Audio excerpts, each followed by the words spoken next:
भगवान भोलेनाथ भोले भंडारी। शिव शंकर कहते हैं कि हे पार्वती, मनुष्य अपने अज्ञान की वजह से 84 में भ्रमता है। मनुष्य संसार में सुख देखता है और संसार में सुख होता तो नानक दुखिया सब संसार ऐसा नहीं कहते। जैसे सूर्य की किरणों से पानी का अनुभव होता है, सीप में चांदी का भ्रम होता है, इसी तरह मनुष्य को संसार में सुख दिखाई देता है। संसार एक सपना है। जैसे सपने में राजा होने का सुख का अनुभव होता है और सिर कट जाने से दुख का अनुभव होता है, और जब तक नींद ना खुल जाए दुख और सुख मिलते रहते।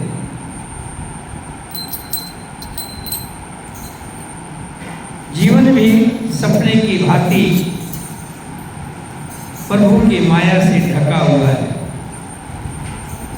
संत समागम और हरि कथा और हरि भजन के अलावा कोई शस्त्र नहीं जिसके द्वारा माया से बचा जा सके। इस संसार की माया से बचने का एक ही रास्ता है, वो है सत्संग।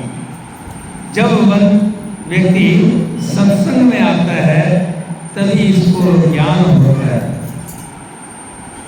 और जब तक सत्संग का पान नहीं करता तब तक व्यक्ति इस संसार की माया में खोया रहता है। प्रभु की माया ही तो थी कि पार्वती भगवान की माया में ऐसी भ्रमित हुई कि सब कुछ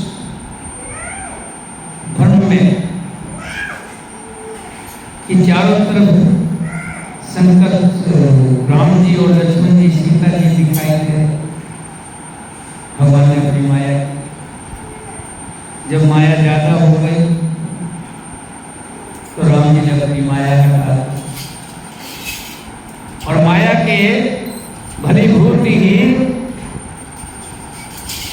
शंकर जी से छिपाव कर रही है कि मैंने तो कुछ नहीं परीक्षा है, मैंने तो आपकी तरह जाकर प्रणाम किया, लेकिन सब कुछ जानते हुए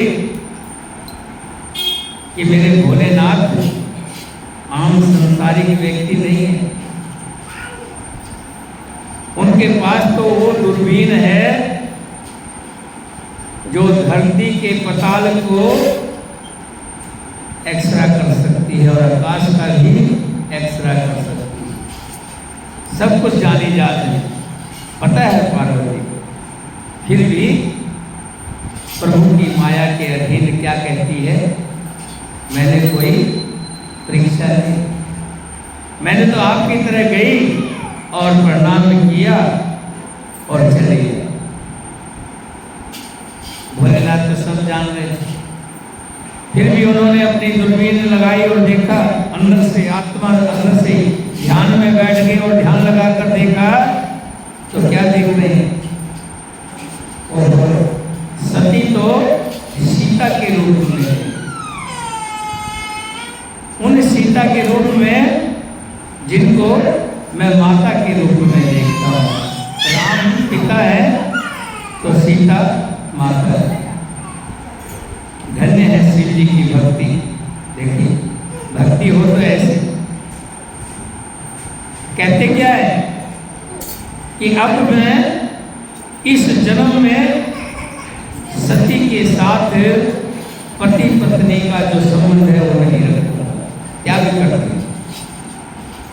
आकाश से आकाशवाणी हुई, धन्य है शिव शंकर भगवान, आप धन्य है, भोलेनाथ आप धन्य। के अलावा और कौन कर सकता है? कोई कर सकता है? पार्वती ने जब आकाशवाणी सुनी तो महादेव से कहने लगी घबरा करके, महादेव आपने ऐसी क्या प्रतिज्ञा की है? भोलेनाथ कुछ नहीं बोले। फिर पूछा, फिर कुछ नहीं बोले, फिर पूछा, ऐसे लगातार पार्वती पूछती है, महादेव कुछ नहीं बोला। पार्वती समझ गई कि मेरी गलती को भोलेनाथ जान गए, लेकिन कुछ कहते नहीं। अंदर ही अंदर आग की तरह जल रही है। और भोलेनाथ कैलाश पर्वत पर गए, समाधि ला करके बैठ गए। कहते हैं 87,000 साल तक समाधि चली और पार्वती अंदर से जल रही है, अपनी करनी पर जल रही है कि मैंने कितना बड़ा पाप किया। भोलेनाथ से बात छुपाई और भगवान की अपेक्षा लेने लगी। और जैसे ही भोलेनाथ की समाधि खुली, देखते हैं पार्वती सती जो है, पार्वती का नाम जन्म में सती। सती कांटे की तरह सूख करके कमजोर हो गई।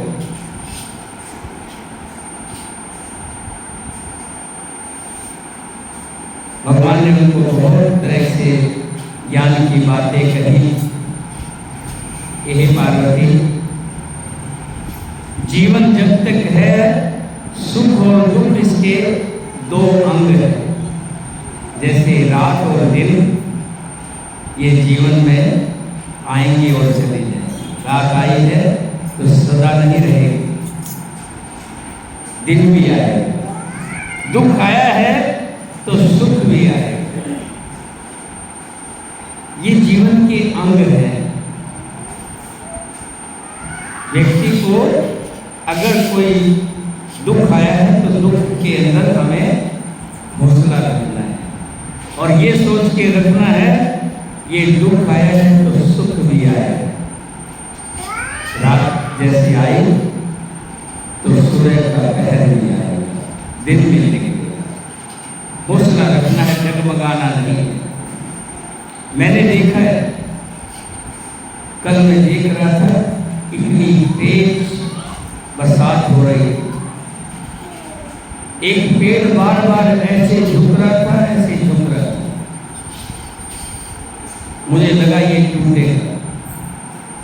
ऐसे हुआ था एक बार, देखा कि जो वृक्ष इस आंधी और तूफान के थपेड़ों में अपनी जड़ छोड़ देता है वो कुछ दिनों में सूख करके खत्म हो जाता है। और जो इन थपेड़ों को बर्दाश्त कर लेता है, सहन कर लेता है, वो फिर अपना अस्तित्व बनाए रखता है। जीवन में दुख और सुख तो आते रहे। बहुत तरह से समझाया, कुछ ऊंच नीच की बातें कही, कुछ कहानी के माध्यम से, कथाओं के माध्यम से पार्वती को बहुत तरह से समझाया। लेकिन कहते हैं कि व्यक्ति के अपने जब कोई गलतियां कर लेता है तो दूसरा कोई कहे या ना कहे, वो अंदर ही अंदर जलता रहता है, तड़पता रहता है। अंदर की आग बोलते हैं, उसको खुद को जलाती रहती है। पार्वती भगवान से कहती है कि प्रभु, मैं इस जन्म में इस आग को लेकर के नहीं जी सकती, कि मुझे उठा लो, इस शरीर से मुक्ति दे दो, मुझसे बड़ा अनर्थ हो गया। तभी क्या देखते हैं, जो राजा दक्ष थे, सती के पिता, उन्होंने बहुत बड़ा यज्ञ का आयोजन किया। बड़े बड़े सभी जितने देवता थे सभी को बुलाया और सबके लिए वहां पर स्थान निर्धारित कर दिए कि ये आएंगे तो यहाँ बैठेंगे, उसके आगे प्लेट लगा दी। चंद्रमा आएंगे तो यहाँ बैठेंगे, सूर्य आएंगे तो यहाँ बैठेंगे, विष्णु भगवान आएंगे तो वहाँ बैठेंगे, ब्रह्मा जी के लिए स्थान अलग, लक्ष्मी जी के लिए स्थान अलग, सरस्वती जी के लिए स्थान अलग, सभी के लिए अलग अलग स्थान निश्चित कर दिए। लेकिन शंकर जी के लिए कहीं स्थान नहीं, शंकर जी के लिए कोई स्थान। सबके पास निवेदन भेजा, कार्ड भेजा। उस समय में फोन तो होते नहीं थे, चिट्ठी पत्र होते थे। चिट्ठी पत्रों के द्वारा सभी के पास संदेश गया। सभी अपने अपने विमान से आ रहे हैं। कोई किसी तरह का विमान सजा के ला रहा है, कोई किसी तरह का विमान सजा के ला रहा है। आकाश मार्ग से विमान ही विमान जा रहे हैं। पार्वती ने देखा कि प्रभु ये आकाश मार्ग से विमान ही विमान जा रहे हैं, ये सब लोग कहाँ जा रहे हैं? शंकर भगवान कहने लगे कि पार्वती, तुम्हारे पिता दक्ष ने बहुत बड़ा यज्ञ रचाया है, वो प्रजापति बने और उसी खुशी में यज्ञ रचाया गया। अब बहुत दिनों से परेशान थी सती, अंदर ही अंदर चल रही थी। मन में सोचने लगी, अगर मेरे महादेव मुझे आज्ञा दें तो कुछ दिन मैं अपने पिता के घर चली जाऊंगी, इसी बहाने कुछ दिन रह लूंगी। माहौल चेंज होगा, वातावरण चेंज होगा, तो कुछ न कुछ अंदर की आग कम होगी, शांति होगी। पूछे तब शिव कहो बखानी, पिता जग सुन कुछ हरसानी। जो महेश मोए आयस दी, कुछ दिन जाय रहो मिश्रई। सती ने विमानों में देवताओं के जाने का जब कारण पूछा, तब शिव जी ने सब बातें बतलाई। पिता के यज्ञ की बात सुनकर सती कुछ प्रसन्न हुई और सोचने लगी, यदि महादेव जी ने मुझे कुछ आज्ञा दे तो इसी बहाने कुछ दिन पिता के घर में जाकर रहूं। पति पर त्याग हृदय दुख भारी, कहे न निज अपराध विचारी। बोल सती मनोहर वाणी, भयो संकोच प्रेम रस सानी।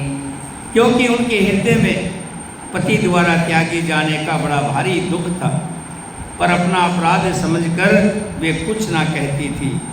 आखिर सती जी भय संकोच और प्रेम रस में सनी हुई मनोहर वाणी से क्या बोली? पिता भवन उत्सव, परम जो प्रभु आयुष हो।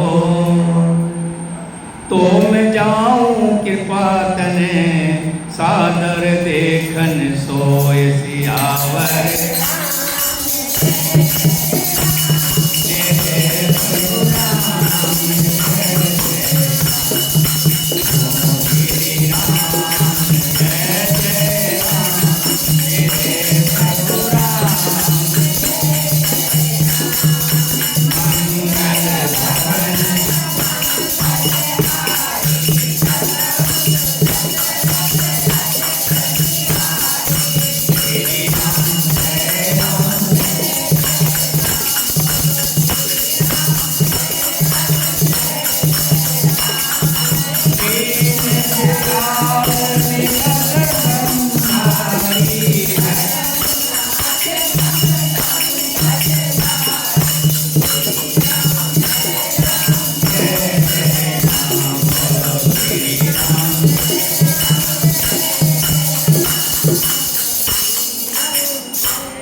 कहने लगी, हे नाथ, अगर आपकी आज्ञा हो, मेरे पिता के घर में इतना बड़ा उत्सव है, सभी बहनें आई होंगी, सभी रिश्तेदार इकट्ठे होंगे, इसी बहाने मैं सबसे मिल लूँगी। वैसे तो मिलना होता नहीं, और इस उत्सव में सबसे मिलन हो जाएगा। यदि आपकी आज्ञा हो तो हे कृपाधाम, मैं आदर सहित उसे देखने जाऊं। कहो नीक मोरे मन भावा, यह अनुचित नहीं नेवत पठावा। दक्ष सकल निज सुता बुलाई, हमरे बैर तुमो बिसराई। शिव जी ने कहा तूने बात तो अच्छी कही है, ये मेरे मन को भी पसंद आई है, मेरा भी मन करता था मैं भी चलूँगा। जो ऐसे मौके होते हैं, कहते हैं सुख और दुख में सम्मिलित होना चाहिए।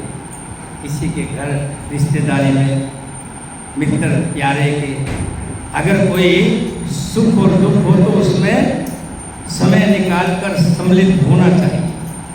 मेरा भी मन करता है कि मैं भी सम्मिलित हूँ, मैं भी चलूँ, पर तुम्हारे पिता ने न्योता नहीं भेजा, ये अनुचित है। दक्ष ने अपनी सभी लड़कियों को बुलाया, किंतु हमारे बैर के कारण उन्होंने तुमको भुला दिया। पार्वती कहने लगी कि महाराज ऐसा नहीं हो सकता, मेरे पिता ऐसा नहीं है, क्योंकि सबको अपने पिता अच्छे लगते हैं।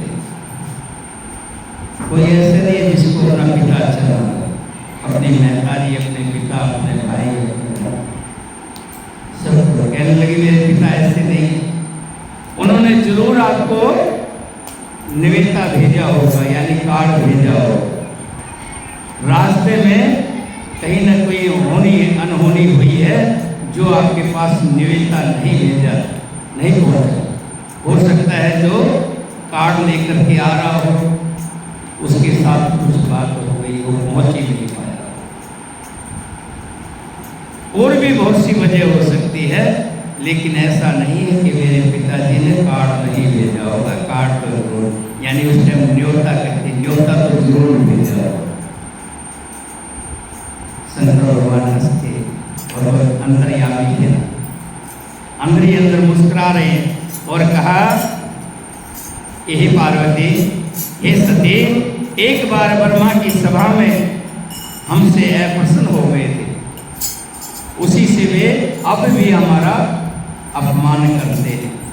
हे भवानी, जो तुम बिना बुलाए जाओगी तो ना शील स्नेह ही रहेगा और ना ही मान मर्यादा रहेगी।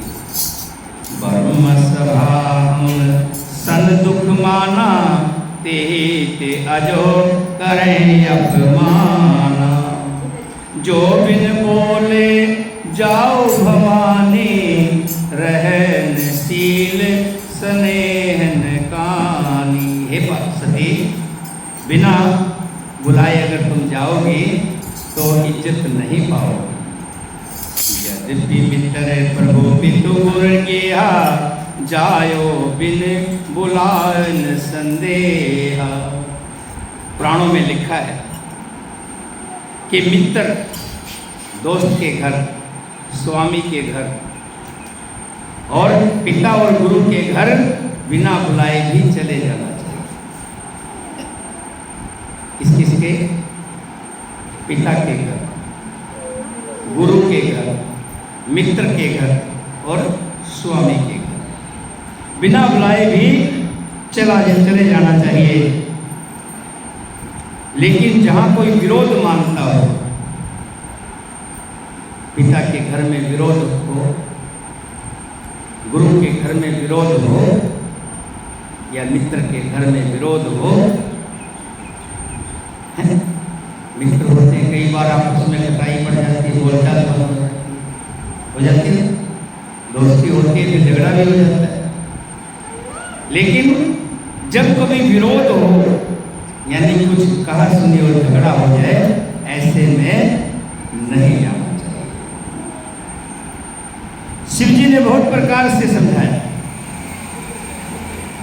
पर होनहार बस सती के हृदय में बोध नहीं हुआ, जिद कर बैठी, नहीं ऐसी बात नहीं। और आंखों से टप टप आंसू गिरने लगे।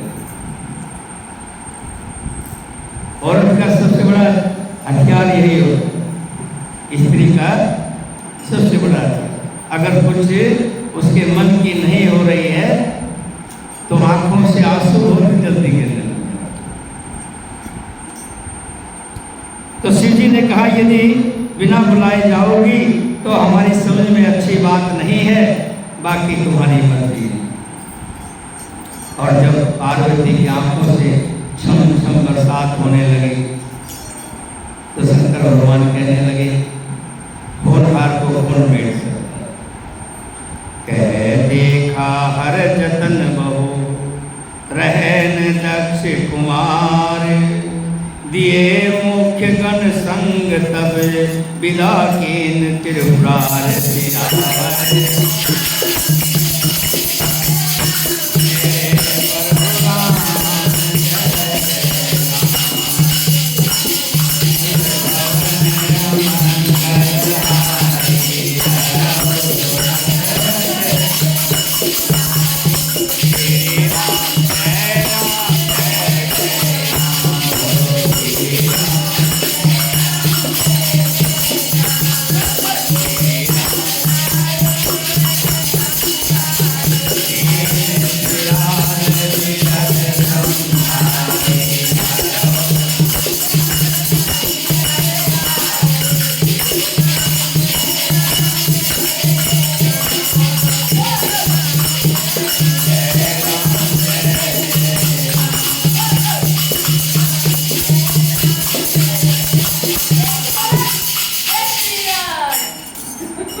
भवन जब गई भवानी, दक्ष त्रास काहू नह सन्मानी।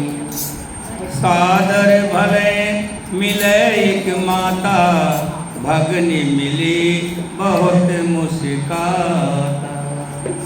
भवानी जब पिता के घर पहुंची, शंकर भगवान क्या करते? जब नहीं मानी और आखिरी तीर चला दिया, आंखों से रोने लगी, तब शंकर भगवान ने कहा, बस चुप हो जा, अपना जो सामान है बांध और चली जा। 2 गण साथ में भेज दिए और पार्वती ने थैला उठाया और चल दी। पिता के घर पहुंची। पिता भवन जब गई भवानी, दक्ष त्रास काहू ने सन्मानी। पिता ने राम रमी भी ले ली।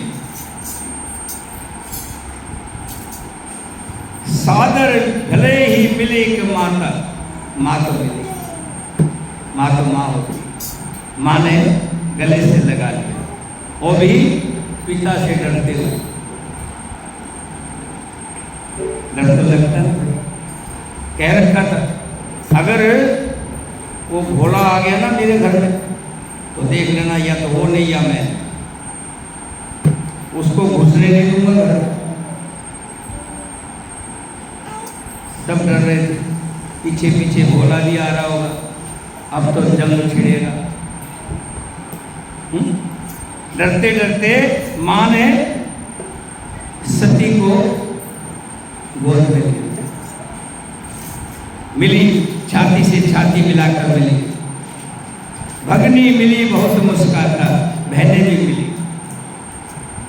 दक्ष ने कुछ पूछी कुशलाता, सती विलोक जरे सब गाता। सती जाए देखो जब जागा, तब न दीख शंभु कर भागा। सब मिली लेकिन दक्ष ने आंख से आंख नहीं मिलाई, नमस्कार भी नहीं दी। नहीं तो कोई भी बाप बेटी के सिर पर हाथ रखता है और प्यार से कहता है, बेटी कैसी होगी। लेकिन दक्ष ने ऐसा नहीं किया। और जब सती ने यज्ञ जाकर देखा, जहाँ यज्ञ हो रहा था वहाँ पर सभी का स्थान था, सभी के नाम की प्लेट लगी हुई थी, सबके स्थान बने हुए थे, लेकिन शंकर का स्थान कहीं नहीं था।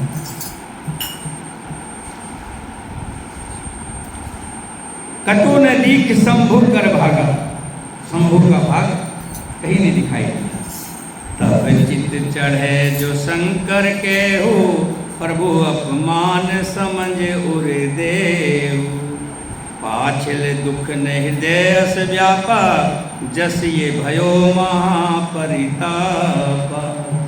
तब शिव जी ने जो कहा था, पार्वती के मन में समझ में आ गया कि बिना बुलाए नहीं जाना चाहिए। स्वामी का अपमान समझकर सती का हृदय जल उठा। इतना तो जब शंकर भोले ने त्याग कर दिया था, पार्वती अंदर से तब भी नहीं जली थी। इतना जलन तो तब भी नहीं हुआ था जितना पिता के द्वारा पति का अपमान देखा कि मेरे पति का स्थान कहीं भी नहीं है। बाकी दामादों के लिए जाते हैं घरों में, शादी विवाह में जाते हैं, उस लड़की को साड़ी 2 दे दो तो हमें 1 दी, उसको तो सोने की चैन दे दी, हमारे को कुछ नहीं दी। अपमान है ना ये। फिर दो तो सबको एक जैसा दो, या तो ना दो। अब सबका तो स्थान है और शंकर और पार्वती का कहीं स्थान नहीं। इतना बड़ा अपमान देखकर पार्वती के मन में बड़ा दुख हुआ। जैसे कोई उंगली पर चोट लगी हो, दर्द कर रही हो, टिस टिस कर रही हो, और कंधे पर हथौड़ा लग जाए तो उंगली का दर्द भूल जाता है, वो कंधे का दर्द दिखाई देने लगा। ऐसे ही पार्वती को अपना पति का त्याग का जो दुख था वो छोटा दिखाई दे रहा, वो भूल गई। पिता द्वारा अपमान जो हुआ वो दुख दिखाई दे रहा है। यद्यपि जग दारुण दुख नाना, सब ते कठिन जाति अवमाना। समझ सो सती भयो अति क्रोधा, बहुविधि जन्य कीन परिबोधा। यद्यपि जगत में अनेक प्रकार के दुख हैं, अनेक प्रकार के दुख, लेकिन ध्यान रखना, समाज में अगर कोई अपमान करता है, समाज में अपमान मिलता है, तो इससे बड़ा दुख कोई नहीं होता। लेकिन माता ने बहुत प्रकार से समझाया, फिर भी सती का क्रोध कम नहीं। शिव अपमान न जासहि, हृदय न होय पर बोध। सकल सब हट हट के, तब बोले बचन सक्रोध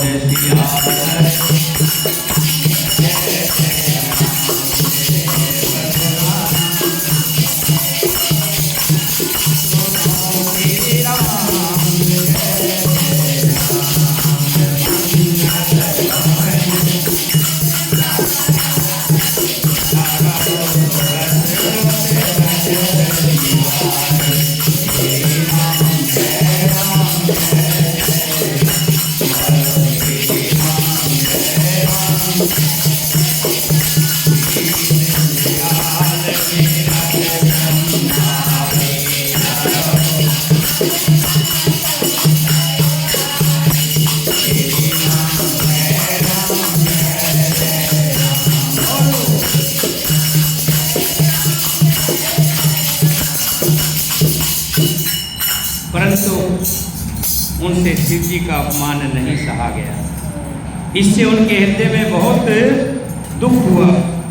तब वे सारी सभा को हठपूर्वक डांट कर क्रोध वचन में बोली, कहने लगी, हे सभासदों और सब मुनियों, सुनो, जिन लोगों ने यहाँ शिव जी की निंदा की है या निंदा सुनी है, उन सबको उसका फल तुरंत ही मिलेगा। और मेरे पिता दक्ष भी भली भांति पछताएंगे। ये ध्यान रखिएगा। जहाँ आप कथा करते हैं, सत्संग करते हैं, सुनते हैं, अगर उसकी कोई निंदा करता है, अगर कोई उसकी निंदा करता है, तो ऐसे व्यक्ति की शास्त्रों में लिखा है कि ऐसे व्यक्ति की जीभ काट लेनी चाहिए जो भगवान की निंदा करता हो। अगर बस नहीं चलता है तो वहां से खड़े नहीं रहना, वहां से चले जाना। दो काम करने चाहिए, या तो उसकी जीभ बंद करा देनी चाहिए कि तूने मेरे भगवान के प्रति ऐसा क्यों कहा। कोई भगवान को दोष देता है, भगवान को बुरा भला कहता है, तो भगवान की निंदा कभी नहीं सुननी चाहिए। पार्वती कह रही है, जिसने भी मेरे भोलेनाथ की निंदा की है या सुनी है, उन सबको इसका फल मिलेगा। और मेरे पिता दक्ष भी भली भांति पछताएंगे। जहाँ संत शिव जी और लक्ष्मीपति विष्णु भगवान की निंदा सुनी जाए, वहाँ ऐसी मर्यादा है कि यदि अपना वश चले तो उस निंदा करने वाले की जीभ काट ले, और नहीं तो कान मूंद कर वहाँ से भाग जाए।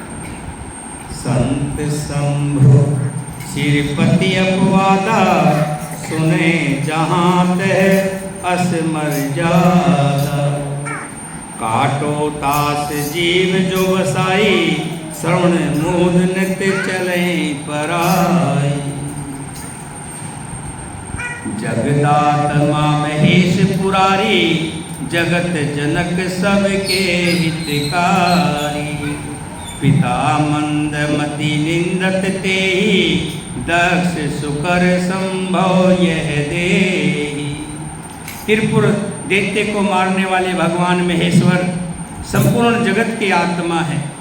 वे जगत पिता और सबका हित करने वाले हैं। मेरा मंद बुद्धि पिता उनकी निंदा करता है, और मेरा ये शरीर दक्ष ही के वीर्य से उत्पन्न हुआ है, और मैं इसी बाप की बेटी हूँ जो मेरे पति की निंदा करता है। सजों तुरंत देहते हेतु, उर्धर चंद्र मोल वृष केतु।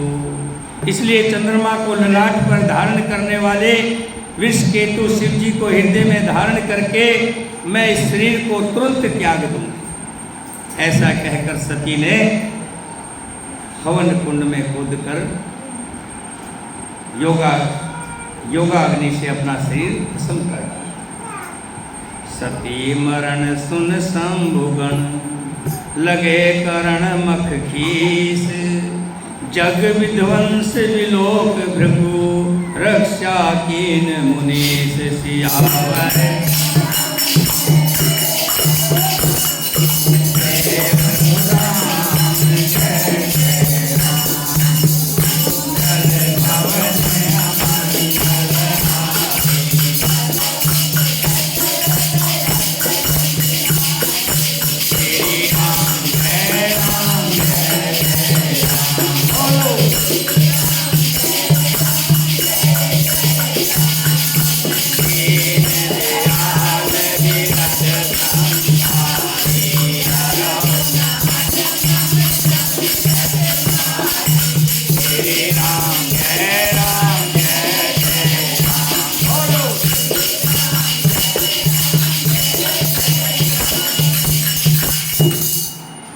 सती ने आओ देखा नहीं ताओ देखा,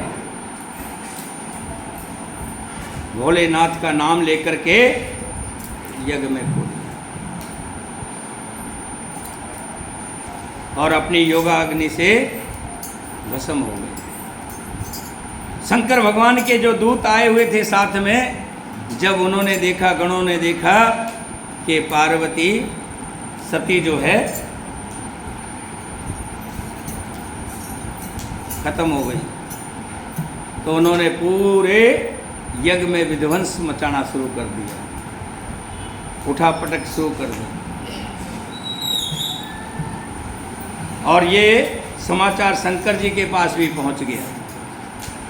समाचार सब शंकर पाए, वीरभद्र कपिकोप पठाए। जग विध्वंस जाय तिन कीना, सकल सुरण विविध फल दीना। जब शंकर ने सुना कि सती जो है अपना शरीर त्याग दिया, जग में कूद गई, शंकर भगवान को बहुत दुख पहुंचा। तुरंत वीरभद्र को कहा तुम जाओ, और जिसने भी अपमान किया है सती का, कि सती ने ऐसे नहीं अपनी प्राण दे दिए कूद करके, जरूर उसका अपमान किया, और जिसने अपना अपमान किया है उसको उसकी सजा दो, और ऐसी भयंकर सजा दो कि दुनिया का जब तक जीव रहेगा वो याद करेगा। वीरभद्र तुरंत पहुंचे और जाकर के उन्होंने यज्ञ को विध्वंस कर दिया, और जितने भी यज्ञ के अंदर आए हुए लोग थे, थोड़ा सा भी पता लगा, जैसे होता ना, पूछते ना, हाँ और बता किस किसने छेड़खानी करेगी, किसने भी, उसको भी, उसने भी पता लगता गया, और उसको तुरंत सिर कलम। जिसने भी थोड़ा सा भी पता लगा कि इसने भी शंकर जी का या पार्वती का अपमान किया था, उसी का। अब सोच सकते हो जब थोड़ा सा अपमान कहने और सुनने वालों का ये हाल था, तो राजा दक्ष का क्या हाल हुआ है? शंकर भगवान कह रहे हैं कि मैंने ये जो कथा कही है थोड़ी करके बताइए, विस्तार से नहीं सुनाइए। ये तो आप ही अंदाज़ा लगा सकते हैं कि दक्ष का क्या हाल हुआ। भेव जग विदित दक्ष गति सोई, जिस कछु शंभु विमुख के होई। दक्ष की जगत प्रसिद्ध वही गति हुई जो शिव विद्रोही की हुआ करती है। यह इतिहास सकल जग जानी, ताते में संक्षेप वखानी। ये इतिहास सारा संसार जानता है, इसलिए मैंने संक्षेप में ये वर्णन किया है। सती मरत हरि शरण वरु मांगा, जन्म जन्म शिव पद अनुरागा। तेहि कारण हिम गिरि ग्रह जाई, जन्मी पार्वती तनु पाई। पार्वती ने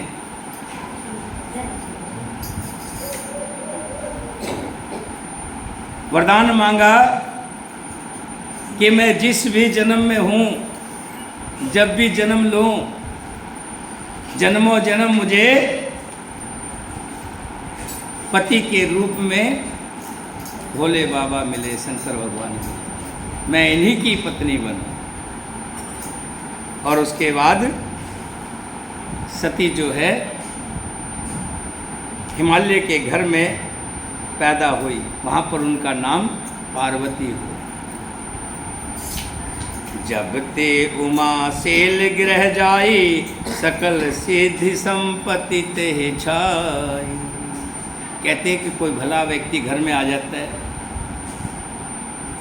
कोई घर में कोई अच्छा संत महात्मा, कोई अच्छा व्यक्ति आता है, उसके चरण पड़ते हैं तो घर में खुशी होती है, अच्छा अच्छा होने लग जाता है। जब से हिमालय के घर में पार्वती का जन्म हुआ, तब से सारी सिद्धियाँ और संपत्तियाँ छा गई। मुनियों ने जहाँ तहाँ सुंदर आश्रम बना लिए। तो कहेंगे आश्रम, भाई हिमालय तो पर्वत थे ना, हिमालय जो है पर्वत थे, पर्वत के घर पैदा हुई थी। और हिमालय पे जहाँ तहाँ बड़े बड़े ऋषि महात्माओं ने अपने आश्रम बना लिए, और हिमालय ने भी उनको उचित स्थान दिया। सदा सुमन फल सहित सब द्रुम नव नाना जाते, प्रगटे सुंदर सेल पर, मणि आकार बहु भांत सियावर।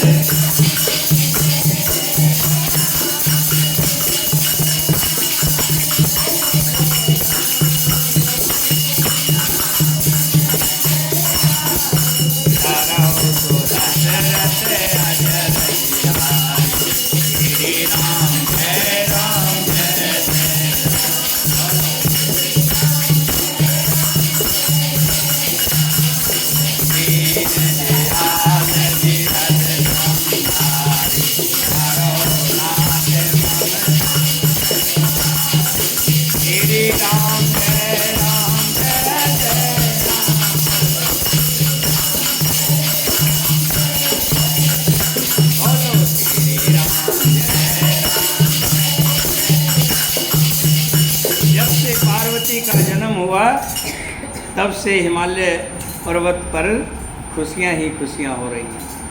हीरे मोतियों की खान उगाई। कहने का भाव ये है कि जब कोई घर में बच्चा भाग वाला पैदा होता है या भाग वाला कोई व्यक्ति आता है तो आनंद ही आनंद होते हैं। ये ध्यान रखिए कि वैसे तो कहते हैं सब व्यक्ति अपने अपने भाग्य का खाता है, कोई किसी के भाग्य का नहीं खाता, सब अपने कर्म पहले से लिखा करके आते हैं। लेकिन कई अपवाद मैंने देखा है,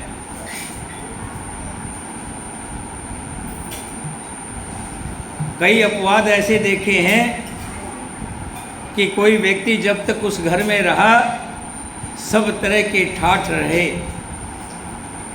और वो जब व्यक्ति उस घर से चला गया तो उस घर में कंगाली छा गई।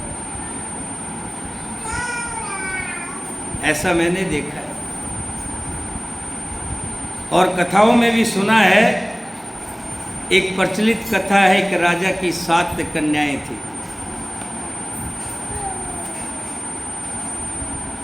राजा 7 को बड़ा प्यार करता था।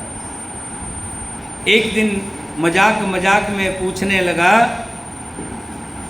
पहली बेटी से पूछा, बेटी किसके भाग्य का खाती है, किसका दिया हुआ खाती है? कहने लगी, पिताजी आपके अलावा और कौन देगा हम तो आपका दिया हुआ खाती है। लेकिन 7वीं लड़की के जब नंबर आया तो कहने लगी, सब अपने अपने भाग्य का खाते हैं, मैं तो अपने भाग्य का खाती हूँ। राजा को बड़ा अपमान लगा कि इसने मेरा अपमान किया है। 6 की शादियाँ तो बड़े अच्छे अच्छे घरों में कर दी, लेकिन 7वीं की शादी एक भिखारी के साथ कर दी, जो भीख, जिसका कोई घर नहीं, मकान नहीं, जिसके पास कोई धन नहीं, दौलत नहीं, भिखारी, उसके साथ शादी कर दी। पिता ने जैसा संबंध जोड़ा, बेटी बड़ी समझदार थी, बुद्धि वाली थी, कहा कि मेरे भाग्य में अगर यही है तो मुझे वो मंजूर है। मन में संतोष धारण किया और उस भिखारी के साथ चल गई। एक गांव के बाहर कुछ पशु चारवाहे थे जो पशु चरा रहे थे। वो अपने साथ कुछ रोटी लाए थे। उन्होंने उनको भी कुछ रोटी दी, अपने हिस्से में से थोड़ी थोड़ी, और सब ने विचार किया कि इनकी यहाँ झोपड़ी बना दो। कोई खरपाल लाया, कोई कुछ लाया, कोई डंडे लाया। उसके पति ने भी वहाँ खोदना शुरू कर दिया, गड्ढा बनाना। जैसे ही गड्ढा खोदा तो अंदर से ठन सी की आवाज आई, ठन। खोद करके देखा तो उसमें बहुत बड़ा घड़ा था, और घड़े के अंदर हीरे जवाहरात, बहुत अनगिनत खजाना था। अब तो उसका महल बन गया। कहाँ झोपड़ी बननी थी वहाँ बहुत बड़ा महल बन गया, बहुत बड़ा भंडारा हुआ। हर साल भंडारा हो रहा है। एक दिन क्या देखते हैं कि उसी भंडारे में जो राजा था, दाढ़ी बड़ी हुई है, कपड़े फटे हुए हैं, दूसरे राजा ने उस पर हमला कर दिया था, अपनी जान बचा करके भाग लिया था राज छोड़ करके, और दर दर ठोकर खा रहा था। वहीं आ गया जहाँ पर भंडारा उसकी बेटी कर रही थी। भंडारे में बैठा हुआ, और जैसे बैठे हुए थे भिक्षु बैठे थे, ऐसे वो भी बैठा। नज़र मिली बाप बेटी की, आंखों में आंसू आ गए पिता के। कहने लगा, बेटी तुम ठीक कहती थी, मैं तुम्हारे ही भाग्य से राजा था। सब अपने अपना नसीब लिखा के लाता है, कोई किसी का नसीब नहीं खाता है। आज लड़कियों को क्या करते हैं, लड़की जब पैदा होती है, दूसरी लड़की से तीसरी लड़की पता लग गया कि लड़की होगी, तो उसको हटवा देते हैं, गर्भ गिरवा देते हैं। लेकिन मैं आप बता देना चाहता हूँ कि आज नोट कर ले, जो आज लड़की पैदा होगी, जब वो शादी के टाइम आएगा तो वर वाले ढूंढते फिरेंगे कोई लड़की मिल जाए। अभी हो चुका है ऐसा। 100 में लड़कियां 99 और 90 हैं, 100 लड़कों में 90 लड़कियां हैं, 10 तो अभी भी कुंवारे घूम रहे हैं। खास करके इधर उत्तरी भारत में देखेंगे ना, पंजाब, हरियाणा, दिल्ली, राजस्थान, इधर तो हो चुका है, लड़कियां नहीं मिल रही। ऐसे ही कुछ दिनों में यूपी, बिहार, उड़ीसा, बंगाल, इन क्षेत्रों में भी आपको दिखा दूंगा, ऐसा हो जाएगा। तो लड़की नहीं मिलेगी किसी उसमें भी। आज जो लड़के दहेज लेते हैं ना, कुछ दिन में दिखा देंगे, कहेंगे शादी हो जाए हमारे लड़के की किसी तरह से। 30 साल का हो गया, अभी तक कोई लड़की नहीं मिली। अभी कहते हैं मेरे पास कम से कम सैकड़ों फ़ोन आते हैं, कोई रिश्ता बताना लड़के के लिए। लड़का इंजीनियर है, बीटेक कर रखी है, अच्छा घर है। एक तो रिश्ता ऐसा आया था जिसकी 4 फैक्ट्रियां हैं और पंजाबी बाग में कोठी, 1 रुपया नहीं लगवाएंगे, कोई लड़की मिल जाए, घर बच जाए। लड़का 31 साल का हो गया। आने आज जो लड़की पैदा हो रही है, ये ध्यान रखना, जब ये शादी लायक 20 साल बाद उस लड़की की डिमांड होगी, बड़े इज्जत के साथ उसको अपने घर में ले जाएंगे। कोई किसी के भाग्य का नहीं खाता, ये मन का वहम है। एक भजन के माध्यम से बहुत सुंदर भजन कहा है,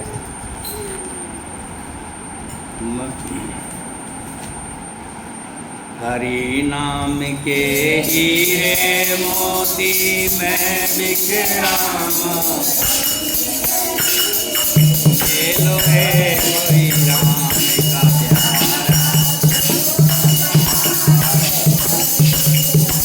हरि नाम के हीरे मोती मैं बिखराऊं, गली गली ये लो रे कोई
ठुकराएंगे, लगे संबंधी मित्रते, एक दिन तुझे ठुकराएंगे, जिनको अपना समझे वही आग लगाएंगे, जिनको अपना समझे वही आग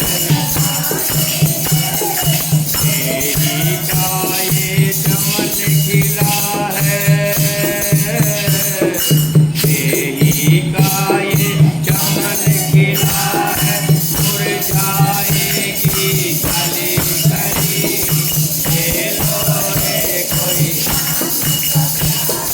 शोर मचाओ, हरि नाम के हीरे मोती, खेलो रे कोई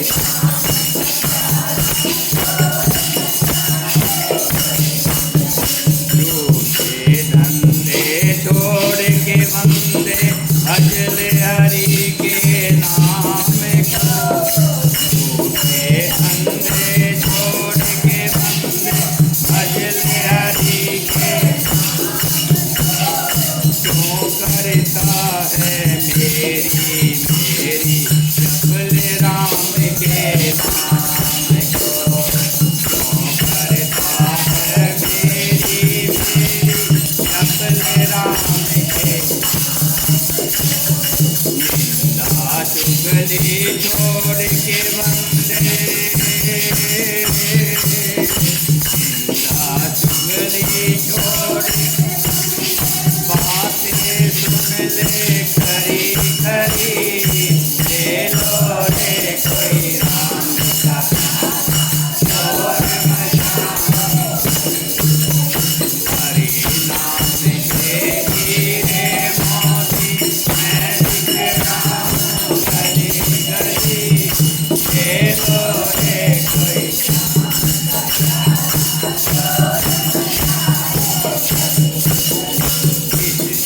को अपना घर बंदे तो इतना इतराता है, को अपना घर बंदे तो इतना इतराता है, छोड़ेंगे वो बीच भंवर में कोई साथ नहीं जाता, छोड़ेंगे वो बीच भंवर में कोई साथ नहीं, जगत मुसाफिर 4 दिनों का, जगत मुसाफिर 4 दिनों का, आखिर होगी चला चली, ले लो रे कोई शोर मचाओ, गली गली, हरि नाम के हीरे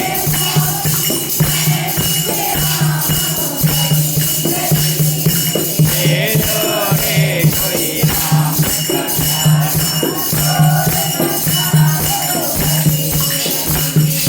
विद्यापति रामचंद्र भगवान की जय, सीता माता की, भरत शत्रुघ्न की, वीर लक्ष्मण की, वीर हनुमान की, अपने अपने माता पिता की, आज के सत्संग की।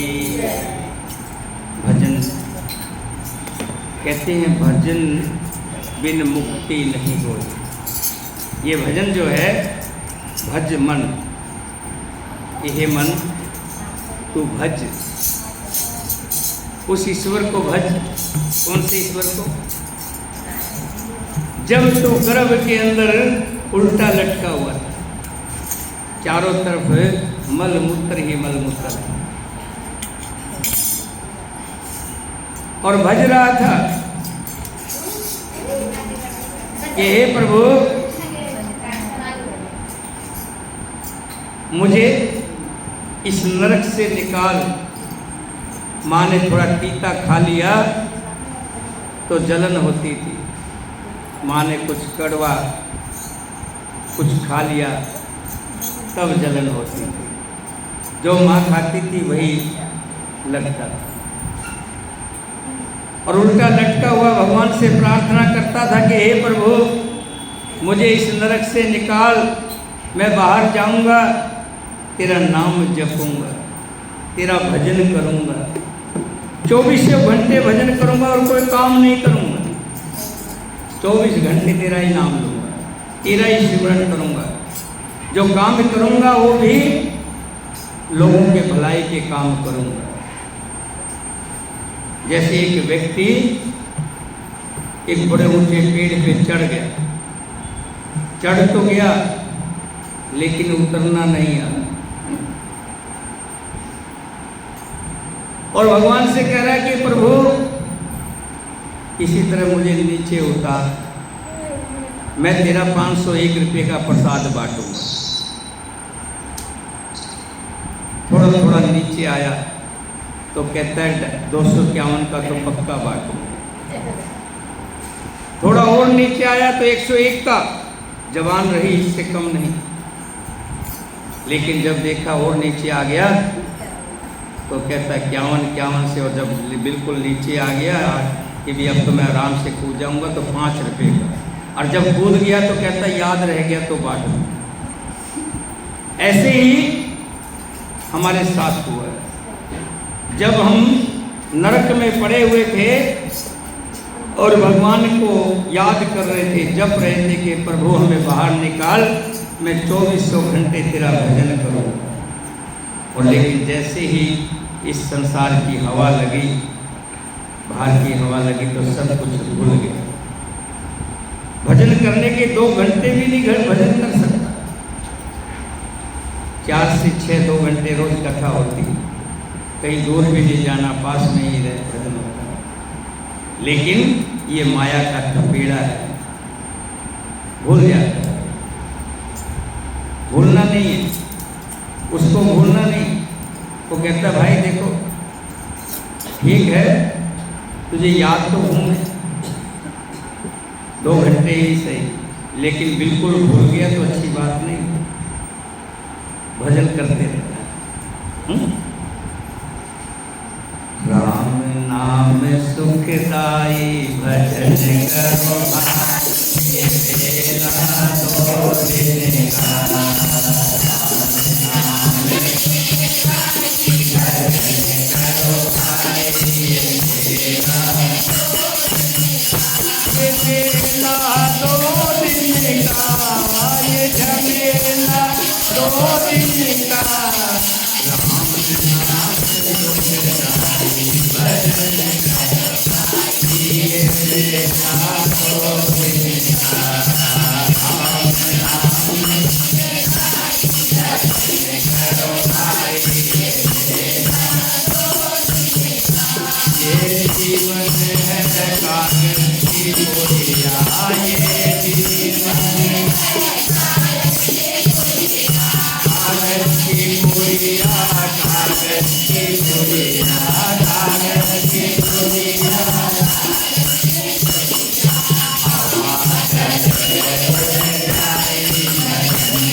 सपने की माँ ये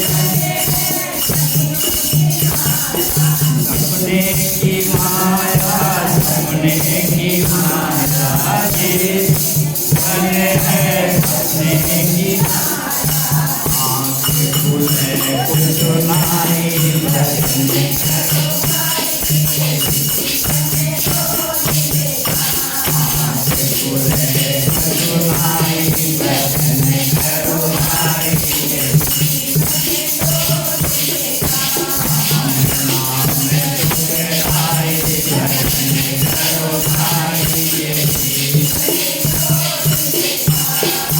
जीवन जोड़ने का ये जीवन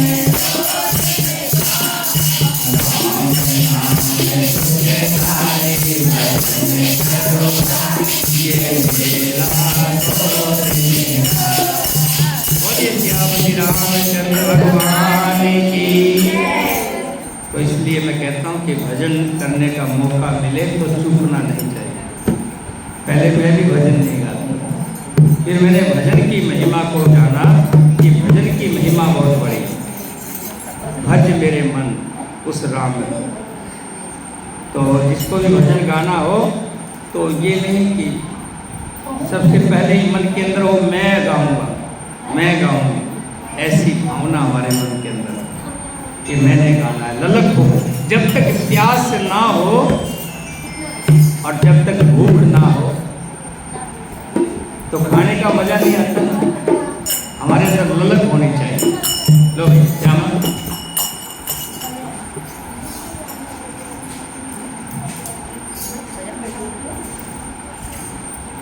मेरा पंगड़ा हरी में हाथ अबुदल कार हरी में हाथ अबुदल